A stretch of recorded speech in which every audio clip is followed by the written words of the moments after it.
Homemade cookies எப்படி செய்யலான்னு பார்க்கலாமா? மோஸ்ட்லி கடையிலலாம் வாங்கி கொடுக்க மாட்டேங்க. பட்டர் இல்லைன்னா நீங்கள் கீ எடுத்துக்கோங்க.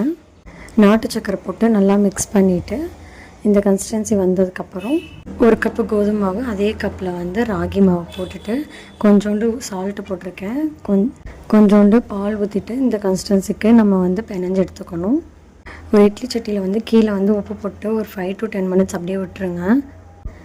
உங்களுக்கு பிடிச்ச ஷேப்பில் வச்சுக்கலாம். நான் இந்த ஷேப்பு, அதுக்கப்புறம் கொஞ்சம் குக்கீஸ் மேலே சாக்கோ சிப்ஸ் வச்சுருக்கேன். உங்களுக்கு நட்ஸ் வேணுனாலும் போட்டுக்கலாம். நீங்கள் நல்லா எண்ணெய் இல்லாட்டி நெய் தடவிட்டு ஒரு 40 to 45 minutes சிம்லே வச்சு எடுத்திங்கன்னா ஹோம்மேட் குக்கீஸ் ரெடி.